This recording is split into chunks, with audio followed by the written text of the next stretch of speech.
independent of how you're going to run your organization. If you have one person in the company working remotely, everybody in the organization must work remotely.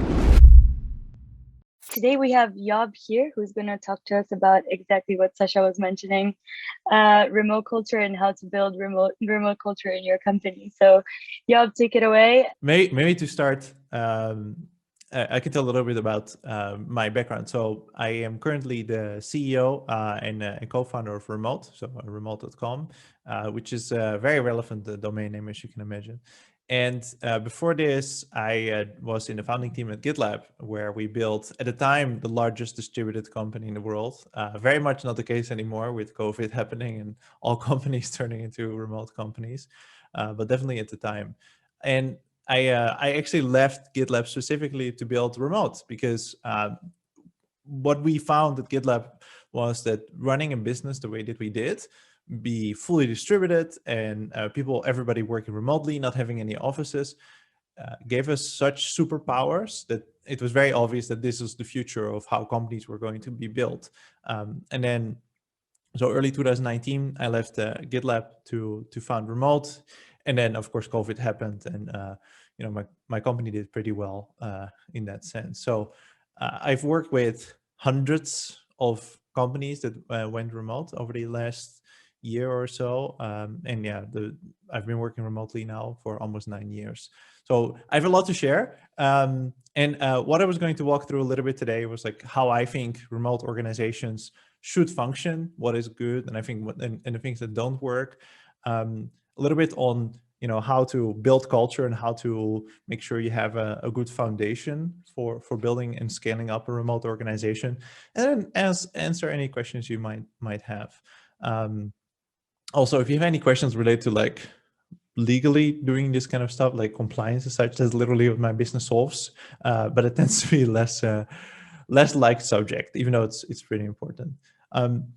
So to kick off, I wanted to talk about the choice of like what kind of remote organization you run. So you see a lot the terms remote first, all remote, hybrid, and a number of others coming by. Independent of how you're going to run your organization. If you have one person in the company working remotely, everybody in the organization must work remotely.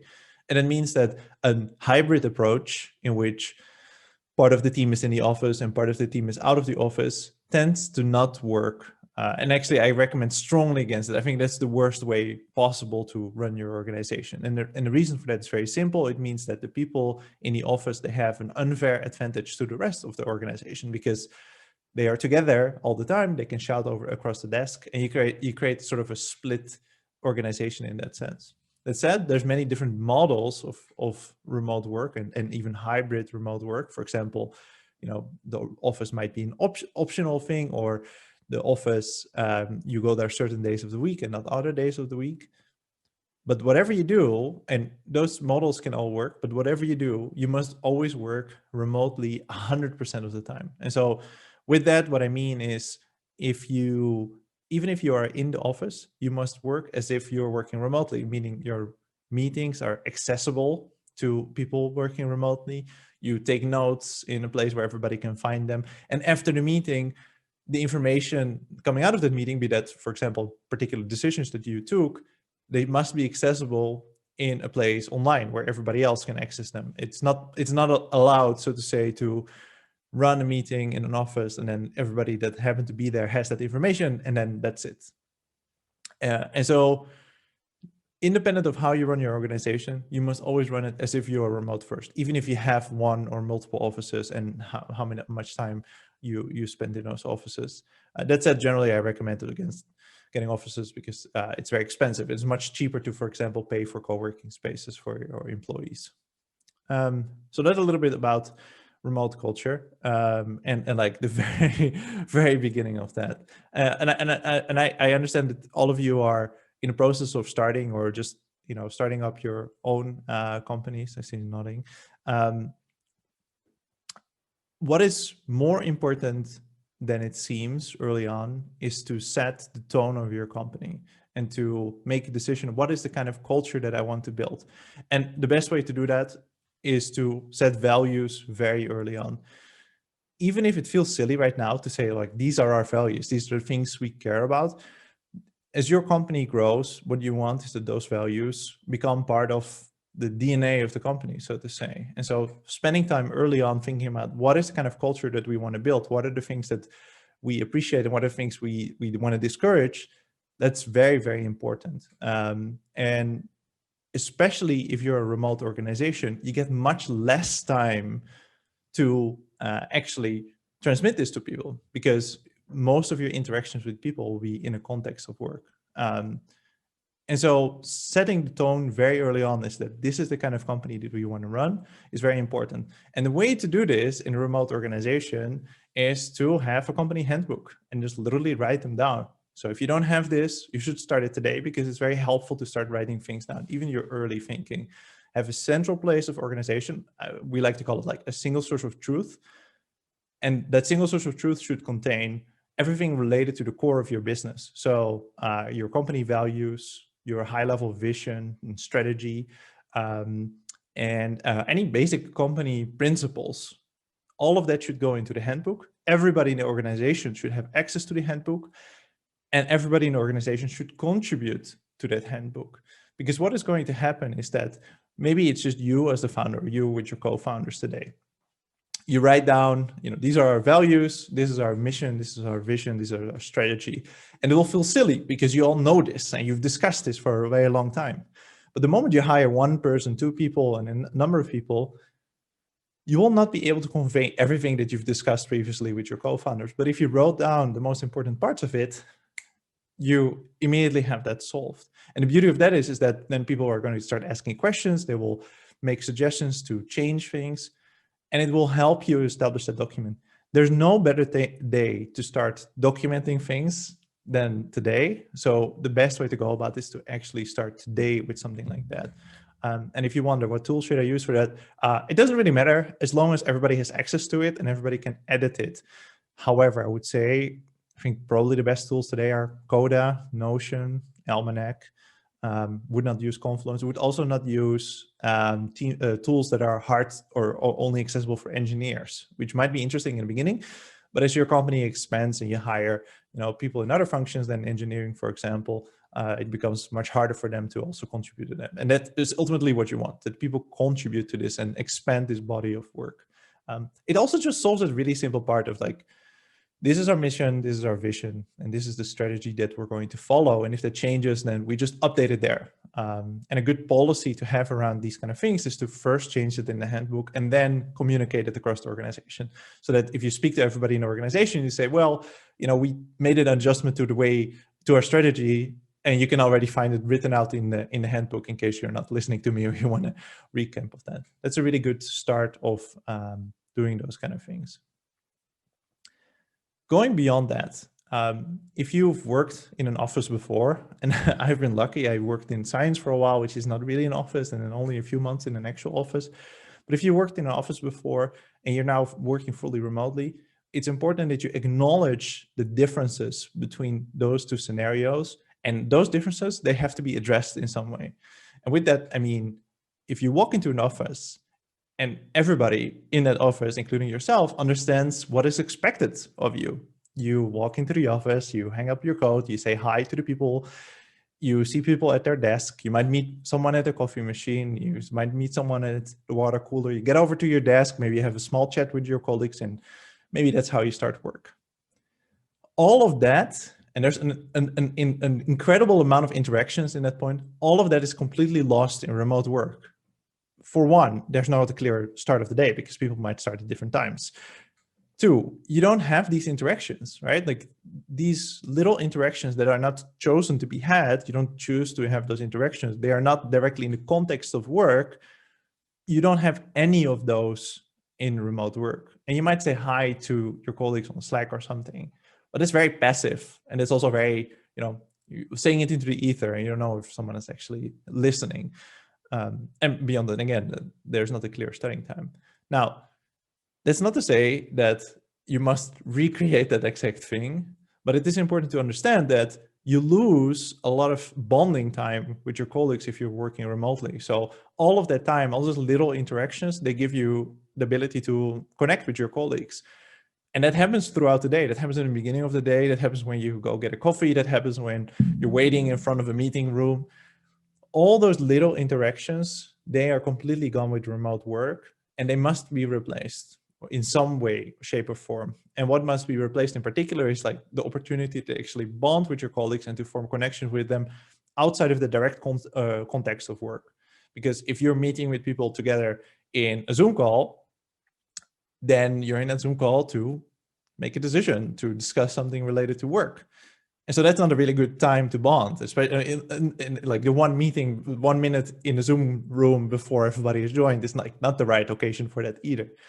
And so as a remote organization, early on, this is very easy because you can just have all your meetings, with the same people in a single Zoom room, and you hang out a lot there.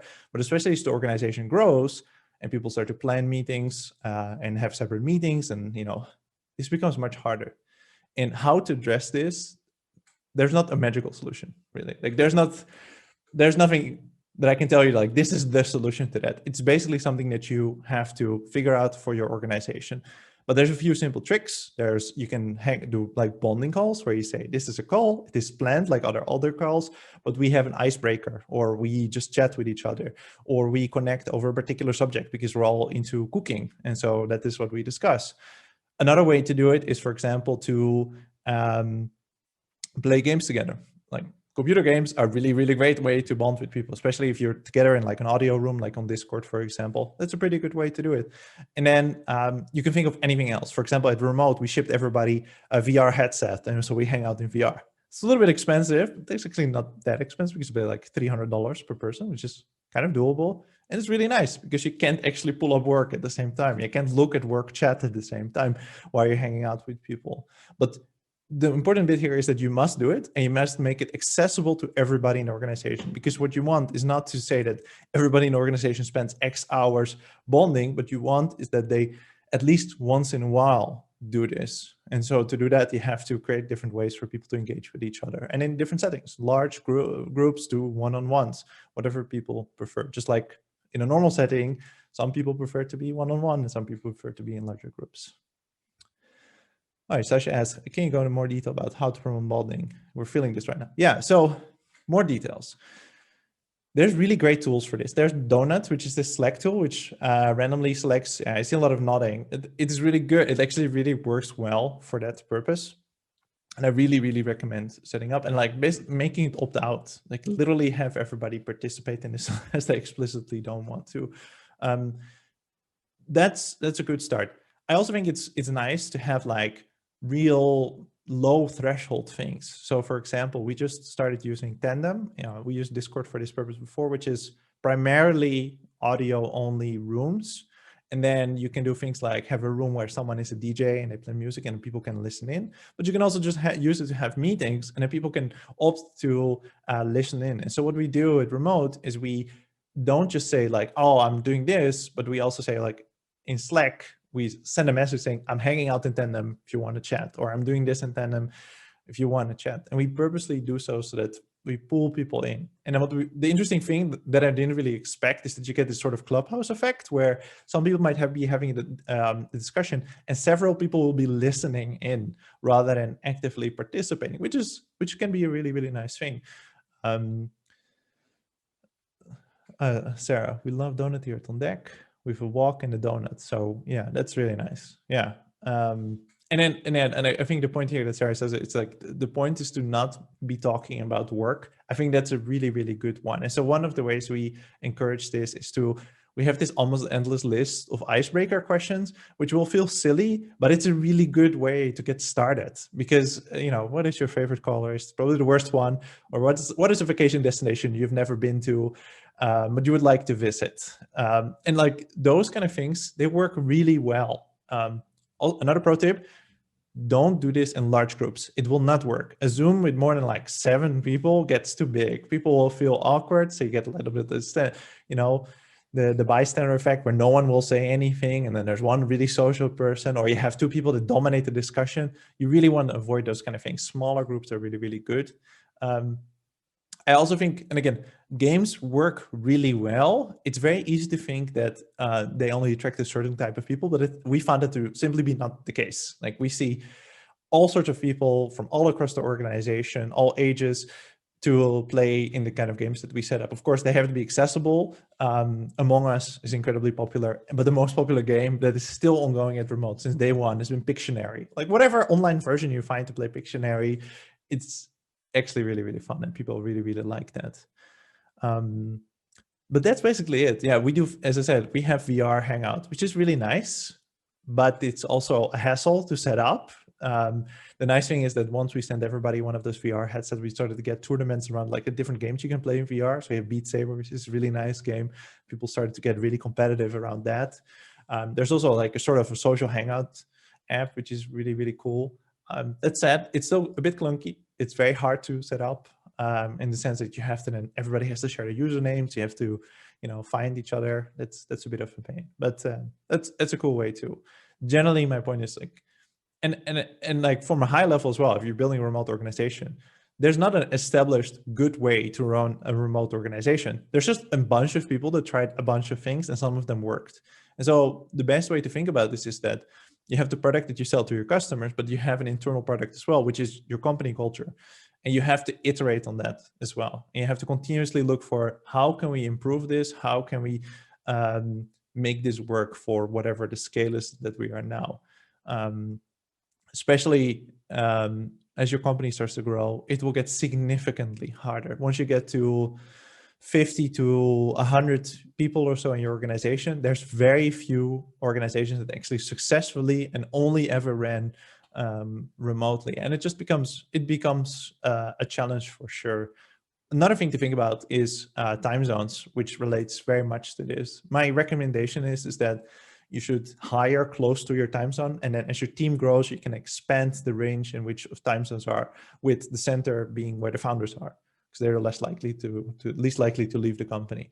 So start maybe with plus minus 4 hours, which seems like a lot, but it's actually not that much. It means that most of your day is overlapping, and then expand from there throughout the world. If you're all the way in West Europe, you can hire someone in New York, which is like 6 hours, 5-6 hours different. But like not much more than that as your team is small. Only as your team starts to expand, should you expand those time zones so that you prevent having the effects of, well, I'm online, but no one else is online, which is very isolating and it's not very nice for no one involved. I would love any questions that people have. I have a number of more things to talk about, but they're starting to get in very specifics. What kind of camera do I have?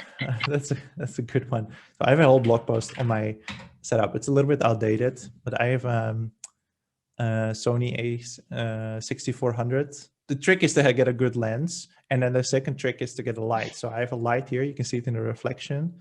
I can turn it off as well. That makes a huge difference. I actually have a question.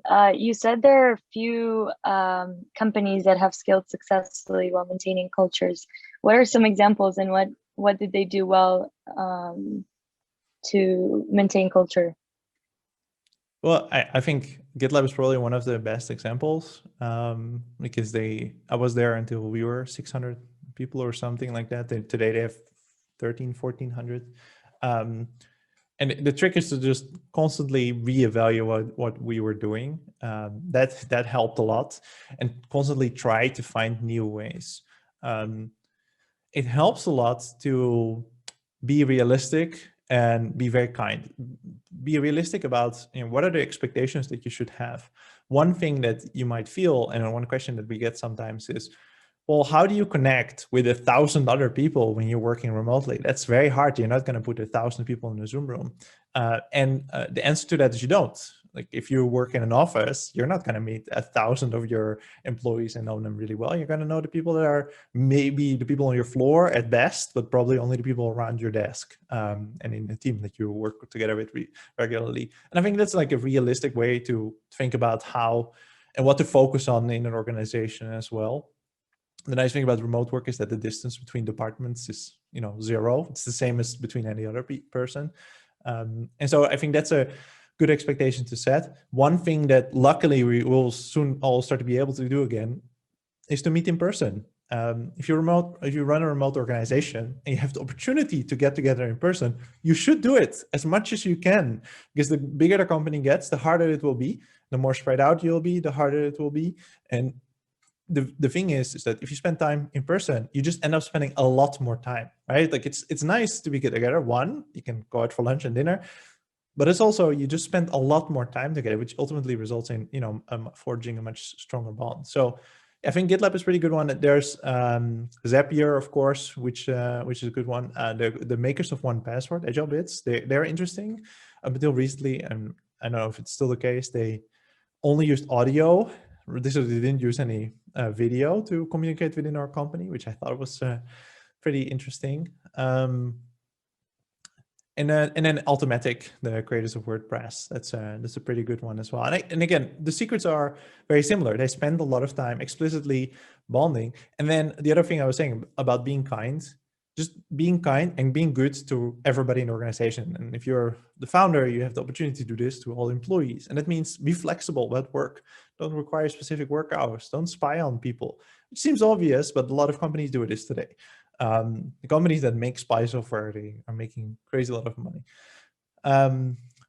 Be relaxed with people. Have like a good time off policy with a minimum amount of days. Don't say unlimited days, and then people are pressured to only take 3 days a year. But like set a minimum amount of days off.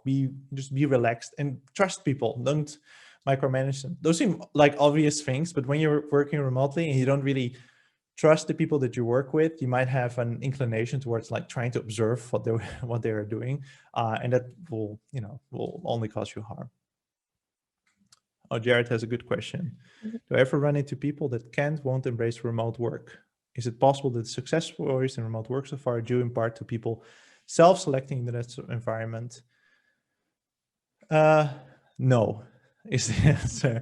So I know one person that said he wanted to go back. He was working at GitLab with me, and he said, "Oh, I really like the dynamics of an office." And what we did is we just found him a co-working space where he just spent most of the time working with some of his colleagues. I think inherently about remote work, there's nothing that makes it better or worse than office work. But I think employers have to learn a lot about like how to run a remote working business successfully. And so if you have a really strong need to be really social with your colleagues, which is, solely relatable, then an employer has to be able to help with that. Or if you are in need of really collaborating very, deeply with people throughout the day as part of your work, or that's just your favorite way of working, then employer has to some way to accommodate for that. I think that people that are very independent, self-starters and such, they tend to do better in remote work, but they also tend to do better in the office. So I don't, I think again, fundamentally, the difference is that you can smell each other. Other than that, you can almost replicate everything else about an office when you work remotely. The one part about like really being together and liking that kind of energy, it can be replicated if you have co-working space, if you work together. But I think the last year has shown that the vast majority, if not all people, can work remotely and like do that quite successfully. But I think we've also learned that there's a number of employers that don't trust people enough, or just not investing enough in creating an environment that makes that nice and fun to do. I hope that's a satisfying answer, Jared. Sebastian, did you want to hop in? Yeah. So first off, thanks so much for this talk. This is good stuff. A lot of good secrets shared. One area I was curious about was at Remote and at GitLab. How do you go about running your hiring processes? Especially curious about how you test for culture fit. Yeah, it's a great question. So interesting thing is, once you build a remote organization, demand for remote work is significantly higher than like the supply of it, of like great remote employers. And so your hiring process goes from, previously having a few candidates and hiring and like interviewing all of them, to now having, for some positions at the remote, we literally had thousands of applicants, and we had to figure out a way to deal with them. And so we had to adjust our hiring process for that. So we do spend a lot of time in pre-screening. We have several recruiters on the team now because of the large amount of this.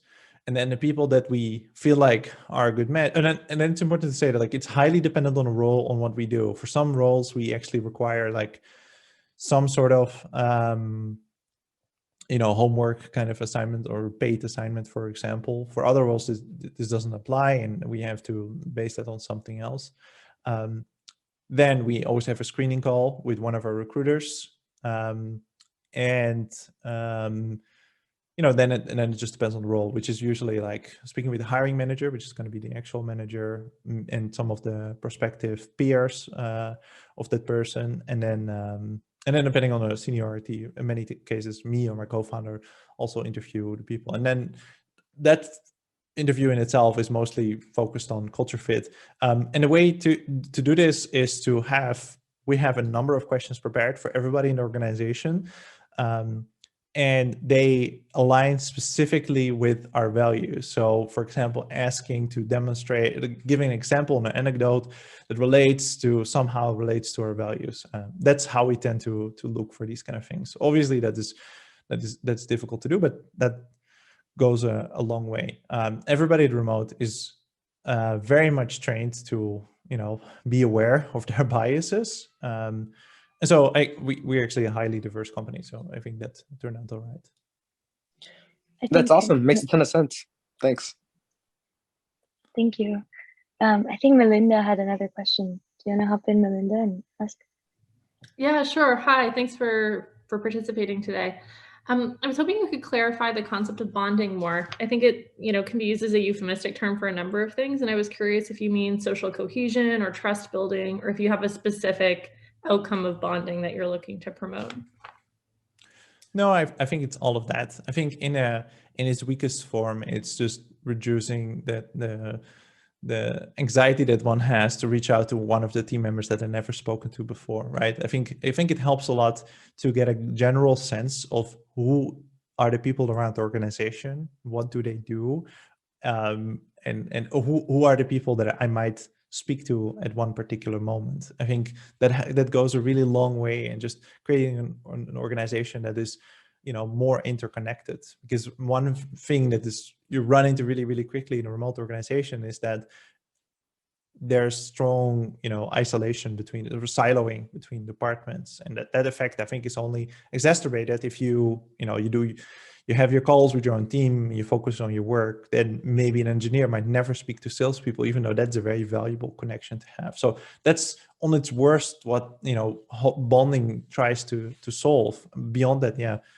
I think all of the things that you've mentioned, ultimately it's about, I think trust is given, right? So I don't think it's really about trust, but I do think it's about creating social cohesion, or just making sure that people are comfortable at work, that beyond like the need to feel satisfied about the challenge that you have in your work, there's also a bit of that social need that is fulfilled. I think that's very easy to lose. And if you're all day in your office just working, and every meeting you have doesn't bring you any like social connection with people, but just purely functional work, transactional stuff, that makes one less happy as well, I can imagine. So I think it serves all those purposes. It's and it depends on how you do it and what you do, and it highly depends on the people. But I think ultimately it's important that there's some connection between team members out of the context of work. Awesome. Anyone else has? Marissa. Yeah, I see Marissa had a good one. Do you wanna... Is there any? Yeah, sorry. Yeah, no, thank you for being here today and taking the time. I'm also in the remote workspace, and I'm just always curious for people who've done it for a long time. Is there any standard remote work advice that you hear like all the time, but has never worked for you?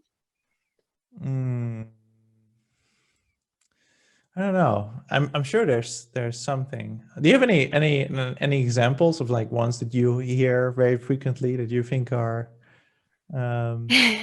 Yeah, for me, so for mine, it's like people suggest having one workspace, or like never working in specific areas, and I prefer like working in different areas for different types of work, so I don't just have like one setup. So that would be mine. But yeah. Yeah. Yeah, I think that's a really good one. I think the advice about like one workspace is useful if you have struggle with like getting back into work. Um, I yeah, I don't It's know. a rough question. I'm sorry. No, I think it's a really nice question. Like you should have asked me this yesterday, and I would have spent all night thinking about it. No, I think it's a good way. I think there's one thing, which is that, you have to just, do what works for you. Like my wife, I keep buying her stuff like my setup. I have this really fancy setup here. But what does she do? She sits in bed with her laptop, and that's her favorite way of working. And like, Right. it hurts me to see how unergonomic it all is. But like, if it works for her and like it makes her happy, that's Kind of the that's point. fine. Yeah, with remote. Yeah. So yeah, I don't, and I'm the same. So now I can't go anything because we've been in a lockdown for months. But I used to work all the time for like the Starbucks and whatnot. And yeah, I think you just, the nice thing about remote work, and fundamentally why I think it will work for the individual, is because it gives you so much freedom, not just to arrange your physical space, but also your time. And I think I have a colleague that works really crazy hours. She starts to work late afternoon and works until passing 12 at night. Works for her. I'm fine with it. So maybe that's one. You don't have to restrict your day to certain hours. So, maybe that. For sure. Thanks. And just one more, sorry. Is there anything in particular that you struggled with when you first started working remotely? When I started working remotely, it was just me and my wife, and we both worked like crazy. So I don't think I struggled with something, but I do think that like my work was my life for the most part when I was working at GitLab. Now I have two kids, and now I have to really separate work and life, and then that can be really difficult because for me, I'm in Portugal, so I'm West European time zone, but we have American investors and customers, and so there's a lot of demand on my end of days for time, but my kids need to eat, they need to go to bed, and so I just have to block that time, and that can be challenging because that time gets challenged a lot. They're like, oh, can you meet at this time, in early afternoon US time? I'm like, no.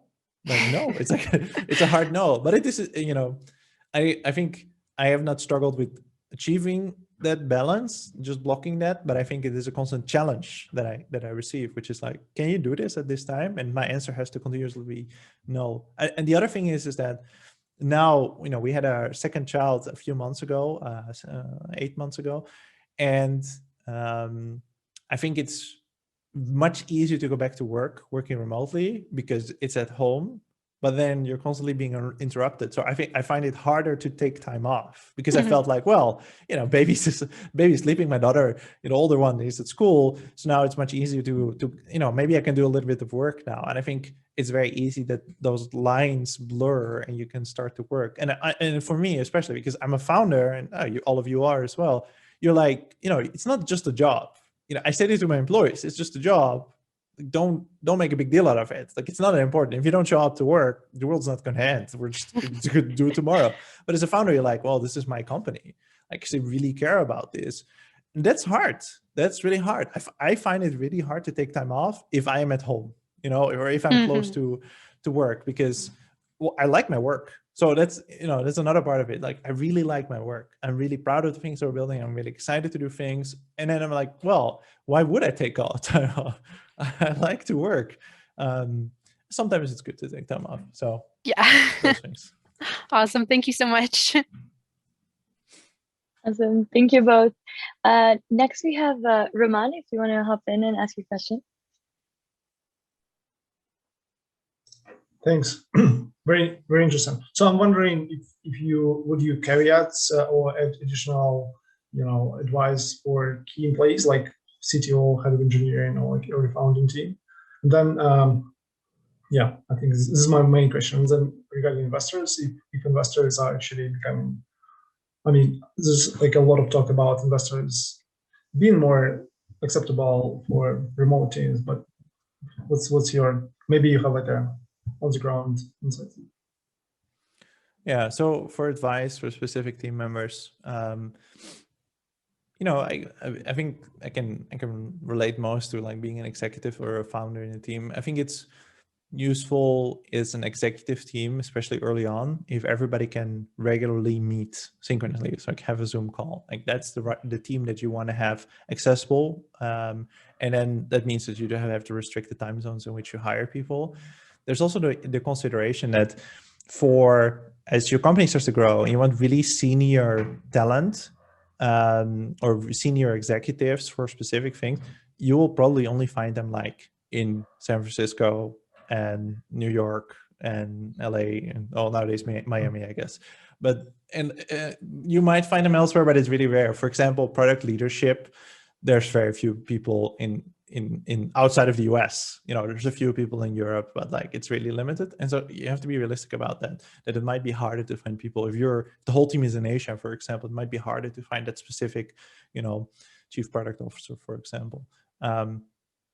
And then, as a founder, it's what I just said. It's like, it's very easy to work if you can always be working. I think even easier than before. And like, it's important that you balance things well. I think the ultimate advice is the same advice that founders have been getting for a long time, which is like sleep enough hours, work out, not just because that's good for your health, but it also just helps to create a little bit of like a break in your work, because you can learn. Like, I really like my work and I like working with my co-founders. So we're both workaholics, always working. And with remote work, it's always there. It's like we don't have to do anything to work. It's just there. So. Right, but would you advise against, or would you advise for actually trying to hire like or having the core team working, in proximity so they can meet together, or do you think it's not that relevant? So when we started remote, the first 10 employees that we had were all here in Portugal. We were not in the same city, but we were like within, at most we'd have to drive like 2 hours to all meet at the one location. That was really, really nice. And like, I don't think it's necessary, but I do think it's really, really nice. But with GitLab, we didn't have that. Like the founding team was all over the world. So, and it went fine. But I think the more you can meet up in person, the nicer it is. That said, if you're looking for specific talent, I wouldn't restrict it. I wouldn't like not hire someone really great just because they're far away. But if you can meet up, it's really valuable, especially early in your team. And then with your executive team, meet up, like have offsites in person, because Zoom offsites are the worst. We do it. We've been doing it all year because of the pandemic, and it's the worst. And I hate it. It's even with the people you really like and you have a really busy agenda, it's just awful to sit many hours on a Zoom call. Even do fun stuff and you play games and bonding and whatnot. It's just, you want to have a group of people that you get to know really, really well and that you trust really, really well. And like the best time to spend a lot of time together is to do it in person. So, but with your executive team, it's worthwhile just flying into a location. And our executive team is actually across the world right now, from Australia to San Francisco. So we are actually just going to fly to, once we're all vaccinated, we're going to fly into one location. Yeah, makes sense. Makes sense. I've been working remote for the last 5 years. I got like semi-remote, and I agree with you. Good points. Regarding investors, if you have, sorry for one question, did you have any thoughts regarding how investors are changing their attitudes? Yeah, so we raised before the pandemic and we raised after the pandemic. Mm-hmm. And before the pandemic, we were lucky because, I had a good background with my co-founder as well. So it was relatively easy, but it were investors that were like, yeah, remote work is clearly the future. And we're really bought into this. After the pandemic happened and like we raised like in the summer, all investors are like, yeah, okay. Yeah, remote work is the thing. It's the hottest thing actually. Like you would be crazy not to work remotely. And it is basically where everybody is right nowadays. Investors that are not like that, they're wrong. And you should not let them invest in your company. Like that's a weird attitude to have. It said I had a number of investors, none of like the big names. So we have Index, Sequoia, and General Catalyst, and they are not like that. But we had a number of investors that we spoke to that were like, yeah, and then if we close, we're gonna fly over to where you are. Like, why? Like we meet on Zoom. It's like such a waste of time. I don't even want to meet with you. We could just have a Zoom call. And I still have it with like bankers that email me and they're like, one emailed me yesterday saying, "Oh, yo, let's have a go out for dinner." Like, no, it takes a lot of time. Like, I'm not in a different country. But yeah, don't trust investors that still really want to meet you in person because they want to feel something. Fun story: when GitLab got one of his not first round, but like one of his later rounds, we got some pressure of like, "Hey, you should open a big office in San Francisco," and we were like, if it comes to it, if it's necessary. We didn't necessarily say no, but we said if it comes to it, and then it never came from it. So thanks so much. It's very funny. I think David, did you want to hop in to ask a question as well? Sure, thanks. Yeah, so my question is, I just joined a team where we're all remote, different time zones. So I guess, yeah, maybe I have two questions. The first is, as someone new to a team where I'm in a lead role, so I have to like step up to fix a lot of things that I see as gaps. But how do you kind of balance that and like making suggestions with being the person who's new and you don't really want to like bring in a bunch of, process people don't like because, you want everyone to buy in. Do you have any thoughts on that? yeah, I mean, it doesn't really seem like a remote problem. It's more like a traditional management problem. But I think you have to be respectful for the fact that you're new, but you also are hired to solve a particular thing. So I think the best way to go about this is to bring things carefully, to introduce them. When you introduce a kid, so this is all I'm talking about. When you introduce a kid to new food, you have to do it very slowly. You have to be like, look at this thing. See how it smells, isn't it interesting? And that's how you have to introduce your new things. Instead of saying, this is the new law, you just introduce them calmly. Say, look, this is what we did previously, and this was the result. And what I did previously, and this is the result. And that works really, really well for this particular situation. Should we give it a try? And then you let, the group decide or feel like they had an opinion in it. That can go a really, really long way. For sure, I would be careful not to make the assumption that all your solutions will directly translate to your new team. You want to keep it light until you feel like you actually need to introduce all those things. So yeah, one at a time, I would say, especially once you've booked the success, it will be much easier. So start with the thing that you think will have the highest impact. That will probably go well. Yeah, makes sense. I think the challenge is just I've never met anyone, right? So that's yeah, but like start start talking with them. Yeah, that's also good. I think one of the things that we do at remote is that someone new comes in, they get assigned a buddy. So they have one person from a different team to just ask random questions to, and then we get them to call with as many people as they like have the stomach for in the first week. Just coffee calls of like 30 minutes, and preferably randomly assigned. I think we have a random person assigner now that like randomly assigns you to like 10 people. It helps a lot. And if you're a new leader, you must have a one-on-one in your first week or first days with every single person so that you actually get to know them. That will help a lot. Awesome. I think Sebastian, did you want to hop in again? Oh, sorry. Oh, sorry, David. I thought you said you're done. Go for it. Yeah, no worries. Well, I guess this is maybe a bigger issue that I'm trying to figure out is like half the teams in Australia, a few people are in Europe, the other half the teams in the US. Do you have any specific like advice of how you navigated time zones when you're remote? Yeah, well, fundamentally, you should be working asynchronously. That goes a really long way. Everybody in the team must understand what this means. There's a blog. We have an article on our blog.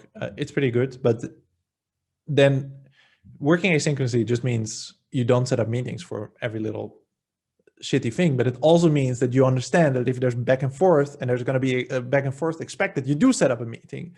And then the ability to set up a meeting is fully determined by the composition of your team. And you said Australia, Europe, and US. Let me tell you, it's impossible to have a meeting with people in in those three regions. I know because I tried. I have two product directors. One is in Australia, and one is in the US, and I'm in Europe. And the only time we meet is 10 p.m. my time, which is the only reasonable time for them. That doesn't work. So you have to just acknowledge that doesn't work. You can't have a meeting with all those people attending. So you will either have to find workarounds, like recording the meeting, having it 2 different times. This is actually what we do with some of our meetings, where we have like a staggered thing, which one week it's for me in the morning, one week it's for me in the afternoon, so that certain people are awake and other people are sleeping. Or just not compose your teams like that. Like actively try to move them so Europe and Australia work together, or Europe and the US work together, or US and Australia, but never the 3 of them. Beyond that, time zone is like the one thing. There's not a solution for it. Like asynchronous work will get you a long way, but you always have to remember that cycle time is a thing. Like how long does it take for everybody to provide input and then to reach the conclusion? Everybody have signed off on that. Well, if that's more than a few hours, that means that every decision is going to take a really long time. So that's something to consider. It's more about team composition, or like how you define responsibilities, than it is to say like, what is the solution to time zone? Because there's no solution. That's the reality. Thanks. Awesome. Sebastian, do you want to go now? Sure.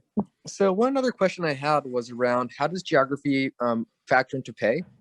Where on one side you can have everyone gets a great quality of life depending on where they live. On the flip side, you can create a sense of equality where everyone gets like the same sort of pay bands, no matter what the geography is. So curious about your philosophy on this topic. Well, I'll tell you what we do at Remote, and I'll give you my opinion. But for like, this is a highly controversial topic. If you're a founder, I suggest never discussing it with anybody in your team. Like just with your executive team, set a philosophy as early as you can, decide on that, and then stick with that unless you feel like you have to change it for some reason. Don't make it a topic for a conversation because it's highly controversial. Well, let me tell you what we do at Remote. At Remote, we have a global minimum. Beyond that, we try to be always competitive, and competitive means competitive for this person, this position. And it means that if someone is in a non-competitive market, that we might be able to pay them significantly less than if they were to be living in San Francisco, for example. Like we are simply not. It doesn't make sense as an organization to pay everybody San Francisco salary. But depending on the circumstance of your organization, it also might not make sense to never hire anybody from San Francisco, being the most expensive place. And that is what your philosophy should cover. So at Remote, we want to be able to hire really anyone. We don't want to be limited because out of principle, we don't want to pay X amount because someone happens to live in San Francisco, but that's like the salary they would expect. And so we have to address it that way, which is inelegant, but like having a global minimum ensures that everybody at least has a good pay. So it is fair, not equal. You can go the route of saying, I'm going to have equal pay for equal roles, independent of location. But then you have to decide what is the cap.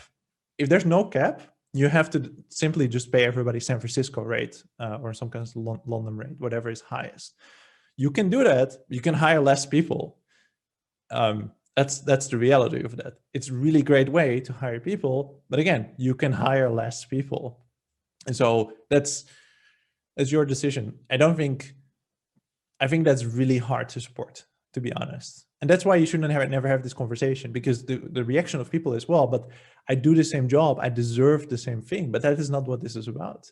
This is about, one, for you as an employer, it's a market, right? It's the labor market, and that's how you have to see it. Like you make a certain offer, and someone is free to accept it or not. And so if you offer someone what is for their locale really, really great salary, and they accept it, that was their choice, even though it might not have been San Francisco rate. So yeah, it's up to you. But my suggestion is set that philosophy very early, stick to it, and then only change it if you feel like you struggle to hire people, or you have problems with hiring particular people, or you attract the wrong kind of people that are only looking to earn a lot of money rather than actually doing something fun and making a good impact. So that's generally what I would expect. There are sources of income data. They're all bad. They're almost all outdated. There's a few companies, they're very expensive, that offer this kind of income data. There's nothing public free on the internet that's good. Like, trust me, there's nothing that is good for all roles in your organization, for all locations, for example. Right. There's just a few mediocre ones. So how do you actually go about this then? Operationally, at some point, you have to figure out what's the pay band for a person's country. If the data out there is pretty bad, how do you actually figure out the right number? You don't. That's a struggle. So we ended up paying. I forgot the name of the company that we were using, but we ended up paying like a crazy amount, like tens and tens of thousands of dollars to some company that collects data from all companies. For you to even get the data, you have to submit your own company's pay for role and location. And then you get a rough idea. So as I said, the way we do it is we have a global minimum, which we try to keep as high as possible. I think it's like $45,000 right now, which for some regions is really, really high. Some regions and positions. For the reality is for most positions, we just end up paying close to San Francisco rate as the world becomes more global, and because we just want to hire really, really great people. So when we started remote in early 2019, hiring an engineer from Portugal, we could have done for $15,000, $20,000. Nowadays, we're not able to hire anyone. Like it's really, really good for less than 60, 70K, and usually more. So, that shift happened really, really fast, and it will continue to go really, really fast. I think what is a really good strategy, if you can afford it, so if you can afford to say, well, we're not going to hire people in San Francisco, is to say, we're going to take a second or like third rate city. We're going to not pay anybody San Francisco, but we're going to like go by Atlanta market rates and then pay everybody Atlanta market rate. That's a really good way to do it, because then you will find very specific data just for that, which you can find online, and then just globalize that. The assumption that is reasonably fair to make is that the US is the most expensive place to hire people. Makes a ton of sense. A lot of good advice here. That was a good question. Actually, how do you feel about like outsourcing, and like since we're more remote and people getting jobs, like getting engineers, I don't know, from India or from other places? Do you think that affects salaries at all, or? Well, yeah, I would never work with an outsourcing company, because I would just hire people internally, which is what we do. And if you do that, yeah, hire great people independent of where they live. And then you can use remote to actually hire them, because otherwise you'll be non-compliant and running into all sorts of issues. But we see that, yeah, it's literally what we do. We have hundreds of companies that employ people from all over the world. And yeah, the larger the company, the larger the country, the more people we see employed there. It's like there's almost no relationship to anything else than that, which is there's lots of great people in India, more so than in the UK. Why? Because the country is much bigger. So if once you're at the stage where you can say, well, we can hire in virtually any time zone, just hire the best person you can find. Don't even ask them where they, maybe ask them where they live, but don't think too much about it. Because you'll find amazing people everywhere in the world, which is really cool. We have an amazing guy in Kyrgyzstan. He's an amazing engineer. He does a really great job. Less than 50% of people in Kyrgyzstan have internet, and there's this amazing engineer there. Oh wow, it's really cool. Yeah. That's super cool. Anyone else has any closing questions for Yob? Yeah, just one quick question. What major changes in compliance do you think we'll see in the next couple of years, like due to 2020? So in early 2020, we saw some changes in the sense that governments were starting to say, well, remote work is a thing. People tend to work from home, and it should be a right. We start to see some pullback on that from governments. So that's been very interesting, where they basically said, well, want to go back to the office. Like if your employer wants you to be back in the office, maybe you should be back in the office. Beyond that, like the part that we solve, like employer and like labor rights and like making sure someone is not misclassified, we've not really seen any big changes. The biggest change we started to see is remote work visas, which does not solve the problem of like contractor or employee, but it does solve the problem of, can I work from this country of which I'm not a citizen? And that's really cool. And I really support that, and we start to see that more and more. And then stock options being the last one. So Index, the investors, they've been pushing really hard on the EU level, and they've been winning some fights there. In most countries, stock options still are taxed on issuance or on exercise, which is unfair because you don't have liquidity. And that we start to see it changing as well, as more companies start to offer stock options even within Europe. So some good news. Most of it's still the same. There's still a lot of problems. It's still a pain in the ass to hire people internationally. For sure. Super interesting though. We have 3 more minutes. Any last question, last call for questions? If not, happy to close it out. And yeah, what's the best way for people to keep in touch with you? Oh, on Twitter, it's at JOBVO. Yeah. Or you can just also Perfect. email me. It's job@remote.com or whatever Yeah. else, but Twitter is usually the easiest. Perfect. Awesome. Well, thank you so much for joining. It was super insightful, and thank you everyone for the great questions. And please tweet at Yob. And yeah, have a great rest of your day and happy Monday. Thank you for joining. Thanks for having me, everybody. Ciao.